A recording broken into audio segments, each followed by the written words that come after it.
নমস্কাৰ, আশা কৰো সকলো ভালে আছে। আজি এটা নতুন ভিডিঅ'লৈ আপোনালোকক স্বাগতম জনাইছো।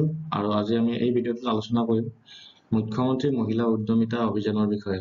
সো বহুখিনি মানে গোটৰ মহিলাসকলে বৰ্তমান চিন্তিত হৈ আছে যে 10,000 টকা যিটো একাউণ্টত সোমাব বুলি কৈছিল সেইটো মানে সোমাবনে নাই, লিষ্টত নাম থাকিবনে নাই, বা কোনখন ডিষ্ট্ৰিক্টত মানে বেছিকৈ মানে এনেকুৱা যিবিলাক ফৰ্ম আছিল।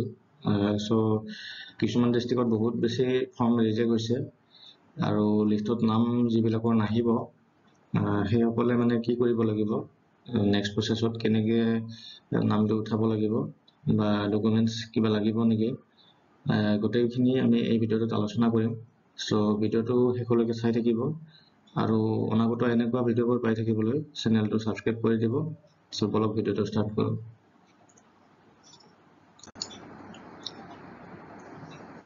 সো মুখ্যমন্ত্ৰী মহিলা উদ্যমিতা অভিযান, ইয়াতে আপোনালোকক কিছুমান মানে এইম লৈ এই পইচাটো দিব। মানে এইম অফ দ্য স্কিম আছে, মুখ্যমন্ত্ৰী Mahila Udyamita Abhiyan is aim to support women SHG, যিবিলাক আপোনালোকৰ আত্মসহায়ক গোট, self help group members to become rural micro entrepreneurs. So আপোনালোকক মানে সেই পইচাটো আপোনালোকক কিবা ধৰক বিজনেছ টাইপৰ বা ধৰক ফাৰ্ম টাইপৰ যোনে যি কৰে আৰু মানে নিজাকে স্বাৱলম্বী হোৱাৰ কাৰণে এই পইচাটো মানে দিব। সো লাখপতি বাইদেউ and facilitate them to earn an annual income of minimum rupees 1 lakh. তাৰমানে 1 লাখলৈকে ইনকাম কৰিব পৰাকৈ আপোনালোকক তাৰমানে আৰ্থিক সুবিধা চৰকাৰে দিব through financial assistance as grant in aid in the form of entrepreneurship fund. আৰু আপোনালোকক ইয়াতে এটা কথা কৈ থওঁ, আপোনালোকৰ যিটো 10,000 টকা পাব যিসকলে পোৱা নাই, সো এইটোৰ পিছত আৰু এটা ফাণ্ড আহিব, সেই বিষয়ে আমি আলোচনা কৰি আছো। সো নেক্সট আছে implementation of the scheme in phases. So all eligible members of the SHG under Assam State Rural Livelihood Mission of PNRD department will be provided a grant in aid of rupees 10,000 per member as entrepreneurship fund in the first phase. So এইটো first ফেজৰ হে পইচা, আপোনালোকক যিটো 10,000 টকা দিব বৰ্তমান, ইয়াৰে next এটা সেকেন্ড ফেজ আহিব। আপোনালোকক 2 নম্বৰ পইণ্টত লিখি দিছে, second and third will be notified in due course of time. So অকল এটা আপোনালোকে ফাণ্ড নাপায়, অকল একবাৰে আপোনালোকে পইচাটো নাপায়। 10,000 টকা যদি আপোনালোকে এইবাৰ পাই যায় তেতিয়াহ'লে সেকেন্ড আৰু থাৰ্ড ফেজ বুলি ইয়াতে লিখি দিছে। সো আপোনালোকে 3বাৰ পইচাটো পাব মানে। সো পইচাটোৰ এমাউণ্টটো যিটো আপোনালোকে পাব সেইটো এইবাৰ 10,000 পাব, আৰু নেক্সট যিবিলাক কিস্তি আপোনালোকে পাব পিছত সেইবিলাকত হয়তো অলপ বেছিও পাব পাৰে। নেক্সট আছে ইলিজিবিলিটি ক্ৰাইটেৰিয়া। সো ইয়াতে আপোনালোকক যোগ্যতা, ধৰক পইচাটো পাবলৈ আপোনালোকক যিটো পইচা দিব 10,000 টকা, সেইটো পাবলৈ আপোনালোকৰ যোগ্যতাখিনি আপোনালোকক ইয়াতে লিখি দিছে, কি কি যোগ্যতা থাকিব লাগিব, আপোনালোকে কেনেকুৱা যোগ্য হ'ব লাগিব। সো এক্টিভ মেম্বাৰ হ'ব লাগিব গ্ৰুপৰ, গ্ৰুপটো এনে খুলি মানে গোটত এনে থাকি পেলাই একো কাম বন নকৰি বা ধৰক পইচা পাতি লেনদেন নকৰি বহি থাকিলে তেনেকুৱা নহ'ব, এক্টিভ মেম্বাৰ হ'ব লাগিব। তাৰপিছত আপোনালোকৰ আধাৰ চিটেড SBI। সো আপোনালোকৰ যিটো ছেভিং বেংকছ একাউণ্ট আছে সেইটোৰ লগত আধাৰ কাৰ্ড লিংক হ'ব লাগিব। তাৰপিছত আপোনালোকৰ not be a defaulter। So ইয়াতে লিখিছে she should not be a defaulter of SHG of which she is a member, federation, banks, financial institution, those who have availed a loan from micro finance institution before 2021 will be deemed a defaulter। So ইয়াতে defaulter হ'ব নালাগিব বুলি কৈছে গ্ৰুপত, legal মানে এজন মানুহ হ'ব লাগিব টোটেলি। ইয়াতে সেইটোৱে কৈছে যে মানে 2 নম্বৰী যিবিলাকে কাম কৰে সেনেকুৱা হ'ব নালাগিব। সো গোটেইখিনি যিখিনি মানে গ্ৰুপৰ নীতি নিয়ম আছে সেইখিনি আপোনালোকে মানি চলিব লাগিব, আৰু গোটেইখিনি কামখিনি আপোনালোকে সুচাৰুৰূপে বহীত মেইনটেইন কৰিব লাগিব। সো এইখিনি আপোনালোকে মানি চলিব লাগিব এটা মানে এই এমাউণ্টটো পাবলৈকে। নেক্সট আছে বিজনেছ প্লেন। সো যিটো পইচা আপোনালোকক দিব গভৰ্ণমেণ্টে আপোনালোকৰ এটা বিজনেছ প্লেন থাকিব লাগিব she should have a business plan for her activity and revenues so আপোনালোকক এনেতো পইচাটো নিদিয়ে so কিবা এটা কৰিবলৈ দিব আপোনালোকক স্বাৱলম্বী কৰিবলৈ so আপোনালোকৰ নিশ্চয় এটা বিজনেছ প্লেন থাকিব লাগিব next আছে activity she must be involved in minimum one income generating activity on her own so নিজাববীয়াকৈ কিবা এটা মানে এক্টিভিটি থাকিব লাগিব ইনকামৰ পথ এটা মানে যেটো এসএসজি গ্ৰোটৰ মেম্বাৰ পইচাটো দিব সো ইনকামৰ পথ এটা মানে যাতে জেনাৰেট কৰিব পাৰে সেই বিজনেছ আইডিয়াটো লাগিব আৰু তেনেকৈ মানুহটো এক্টিভ লাগিব চিলড্ৰেন বুলি কৈছে চিলড্ৰেনত আপোনালোকক দিছে she should not have more than 3 children so তিনিটাতকৈ বেছি সন্তান থাকিব নালাগে in case of general OBC category so general আৰু OBC category পৰা যদি আপোনালোকে বিলং কৰে তেতিয়াহলে তিনিটাতকৈ বেছি ল'ৰা ছোৱালী আপোনালোকৰ থাকিব নোৱাৰে and 4 children in case of ST SC T tribe moran and motok category আৰু যদি আপোনালোকে এইকেইটা কেটেগৰীৰ পৰা বিলং কৰে ST SC T tribe moran and motok category তেতিয়াহলে আপোনালোকৰ 4টা ল'ৰা ছোৱালী থাকিব পাৰিব তাৰপিছত আপোনালোকক লিখিছে ইয়াতে সংকল্প পত্ৰ the SHG member will have to submit a সংকল্প পত্ৰ committing to restricting the member of 2 or children to 2 if at present she has 0 to 2 children 3 numbers of children if she belong to the general OBC category and for এইটো আপোনালোকক ক'লোৱে মই আপোনালোকৰ OBC category হলে বা general category হলে কেইটা ল'ৰা ছোৱালী আৰু ST SC মৰাণ বা মটক category ট্ৰাইবল কেইটা মানে ল'ৰা ছোৱালী আপোনালোকে জন্ম অলৰেডি যদি দিছে তেতিয়াহলে মানে পইচাটো পাব যদি ইয়াতকৈ বেছি হৈছে আপোনালোকে পইচাটো নাপাব আৰু লগতে এডুকেশ্যন দিছে education if the SHG member has girl child of school going age মানে ধৰক আপোনালোকৰ যদি ছোৱালী আছে আৰু যদি স্কুল যোৱা বয়স হৈছে then the girl child should be admitted in a school তো আপোনালোকে যদি স্কুলত এডমিশন দিয়া নাই so এডমিশনৰ যদি বয়স হৈছে তেতিয়াহলে আপোনালোকে এডমিশন দিব লাগিব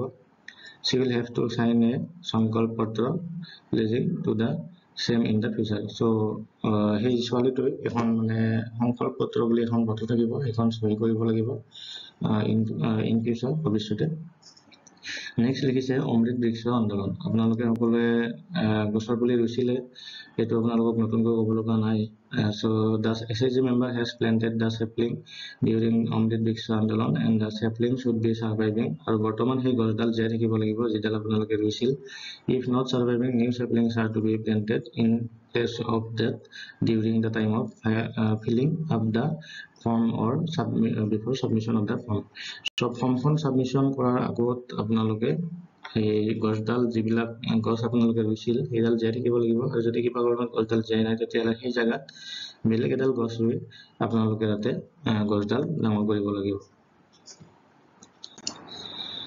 এতিয়া কথাটো হ'ল সেইখিনি আপোনালোকক এলিজিবিলিটি ক্ৰাইটেৰিয়া দিলে আপোনালোকে পইচাটো পাবলৈ কি কি কৰিব লাগিব বা কি কি আপোনালোকৰ লগত থাকিব লাগিব সো ইয়াতে আপোনালোকৰ যিবিলাকে ফৰ্ম জমা দিছে এসএসজি গ্ৰুপৰ মেম্বাৰ যিবিলাকে ফৰ্ম জমা দিছে সেইখিনি ইয়াতে লিখিছে টোটেল আপোনালোকক এটা এমাউন্ট দিছে ইয়াতে 39,75,938 জনী মেম্বাৰে মানে মহিলা মুখ্যমন্ত্ৰী মহিলা উদ্যমিতা অভিযানত মানে ফৰ্ম জমা দিছিল 35খন ডিস্ট্ৰিক্ট টোটেল 35খন ডিস্ট্ৰিক্টৰ অসমৰ মানে মহিলাই ফৰ্মখিনি জমা দিছিল আৰু হাইয়েষ্ট বুলি যদি সোধে মানে ফৰ্ম জমা দিয়া সো ইয়াতে আপোনালোকক যিবিলাক আপোনালোকে দেখিছে ৰং বিৰঙৰ যিবিলাক কেন্দ্ৰ দেখিছে সো নগাঁও ডিস্ট্ৰিক্টত বেছি দেখাই আছে সকলোতকৈ নগাঁও ডিস্ট্ৰিক্টৰ পৰা ফৰ্ম জমা দিয়া সংখ্যা বেছি আছিল চাগে এতিয়া আহিল আপোনালোকৰ যিবিলাকে মানে এপ্লিকেশন কৰিছিল ফৰ্ম জমা দিছিল সেই সকলৰ মানে লিষ্ট এখন দিছে আৰু লিষ্টখন এনেকুৱা যে প্ৰতিখন ডিস্ট্ৰিক্টত কিমান ফৰ্ম জমা দিছিল কিমান এপ্ৰুভ হ'ল মানে গ্ৰহণ কৰিলে আৰু কিমানখিনি ৰিজেক্ট হ'ল মানে বাহিৰ কৰি দিলে ফৰ্ম যোগ্যতা নথকা বুলি সেইখিনি ইয়াতে মানে এখন লিষ্ট দিছে আৰু সেইখন লিষ্টত আপোনালোকৰ প্ৰতিখন ডিস্ট্ৰিক্টৰ নাম আছে আৰু আপোনালোকক ব্লকৰ নামো আহি যাব কোনটো ব্লকৰ আন্ডাৰত মানে কিমান ৰিজেক্ট হৈছে বা কিমান এপ্ৰুভ হৈছে আপোনালোকে যদি চাব যায় তেতিয়াহলে ধুবুৰী ডিস্ট্ৰিক্টত মানে হাইয়েষ্ট ৰিজেক্ট হোৱা সংখ্যা দেখিবলৈ পাব আপোনালোকে সো বহুখিনি ফৰ্ম জমাও দিছিল, কিন্তু হাইয়েষ্ট ৰিজেক্ট হোৱা সংখ্যা যদি চাবলৈ যায় তেতিয়াহ'লে ধুবুৰী ডিষ্ট্ৰিক্টত বেছি ফৰ্ম ৰিজেক্ট হৈছে মানে। আৰু আপোনালোকে যদি প্ৰতিখন ডিষ্ট্ৰিক্টৰ ওপৰত যদি এবাৰ ক্লিক কৰি দিয়ে তেতিয়াহ'লে আপোনালোকে দেখিবলৈ পাব এনেকৈ মানে এতিয়া চাওক মই নলবাৰী ডিষ্ট্ৰিক্টত ক্লিক কৰি দিছোঁ, তেতিয়াহ'লে এনেকৈ ব্লক ৱাইজ ডাটা দেখাইছে আমাক। সেইটো টিহু ব্লক মানে নলবাৰী আণ্ডাৰত কেইটা ব্লক আছে আৰু প্ৰত্যেকটা ব্লকৰ আণ্ডাৰত কিমানখিনি ফৰ্ম জমা দিছিল। এতিয়া চাওক টিহুৰ আণ্ডাৰত আপোনালোকক জমা দিছিল আপোনালোকে 11,759খন ফৰ্ম, আৰু তাৰে আপোনালোকৰ ফৰ্ম এপ্ৰুভ হৈছে 10,792খন ফৰ্ম, আৰু আপোনালোকৰ ফৰ্ম ৰিজেক্ট হৈছে 967খন ফৰ্ম।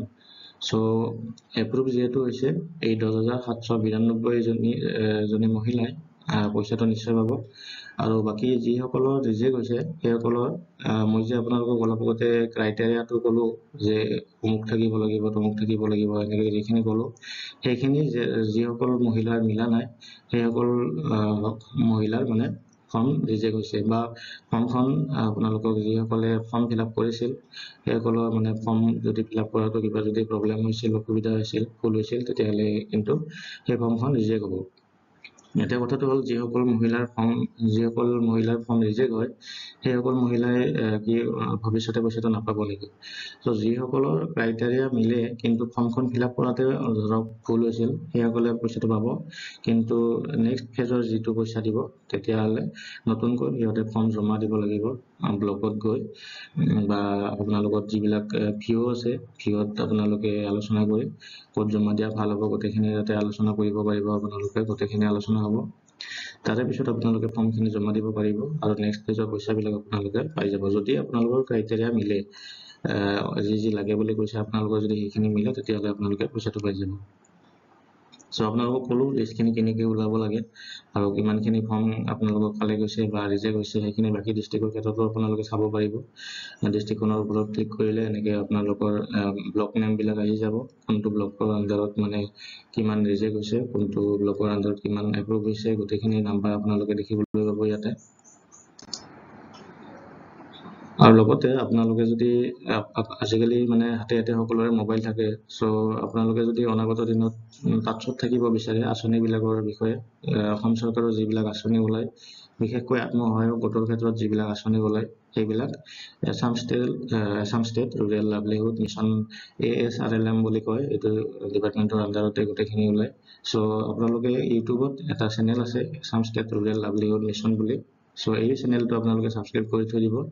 অনাগত এনেকুৱা ভিডিঅ'বোৰ আপোনালোকে যিবিলাক ধৰক SSC গোটৰ আণ্ডাৰত যিবিলাক আঁচনি পায় বা যিবিলাক আপোনালোকে স্বাৱলম্বী হোৱাৰ পথ যেনেকৈ দেখায় সেইবিলাক কেনেকৈ কি কৰিব লাগে গোটেইখিনি তাতে মানে ভিডিঅ' সহকাৰে দেখাই দিয়ে ধুনীয়াকৈ। চ' আপোনালোকে যদি এনেকৈ টাচত থাকিব বিচাৰে এই চেনেলটো আপোনালোকে ছাবস্ক্ৰাইব কৰি থৈ দিব। মই আপোনালোকক স্ক্ৰীণত দেখাইছোঁ, আপোনালোকে এনেকৈ টাইপিং কৰি চেনেলটো ছাবস্ক্ৰাইব কৰি থৈ দিব। আৰু লগতে আপোনালোকৰ যিখন মেইন লিষ্ট নাম সহকাৰে বৰ্তমানতো আপোনালোকক টোটেল ডিষ্ট্ৰিক্ট সহকাৰে বা ব্লক সহকাৰেহে আপোনালোকৰ ফৰ্মখিনি কিমান ৰিজেক্ট হৈছে বা একচেপ্ট হৈছে সেইখিনি দেখাইছে, কিন্তু নাম বৰ্তমান লিষ্টখন অহা নাই। হয়তো অহা কিছুদিনৰ ভিতৰত, অতি কম দিনৰ ভিতৰত আহিব, যথেষ্ট চান্স আছে অতি কম দিনৰ ভিতৰত লিষ্টখন আহিব। চ' আপোনালোকে চেনেলটোৰ লগত টাচত থাকিব। মোৰ এই চেনেলটো যদি ছাবস্ক্ৰাইব কৰা নাই ছাবস্ক্ৰাইব কৰি দিব। যেতিয়াই এনেকুৱা কিবা লিষ্ট আহে বা খবৰ আহে মই আপোনালোকক ভিডিঅ'ৰ যোগেদি জনাম। চ' আৰু বাকী আপোনালোকে যিসকলৰ ক্ৰাইটেৰিয়া মিলিছে চ' আপোনালোকে নিশ্চিন্ত মনে থাকক, আপোনালোকৰ যিসকলৰ যোগ্যতা গোটেইখিনি যিখিনি আছিল সেইখিনি লিখা আছিল সেইখিনি যদি মিলিছে আপোনালোকে পইচাটো পাবই, তাতে কোনো অসুবিধাৰ সন্মুখীন আপোনালোকে নহয়। আৰু বাকী আজি ভিডিঅ'টো এইখিনি আছিল, শেষলৈকে চাই থকাৰ বাবে ধন্যবাদ।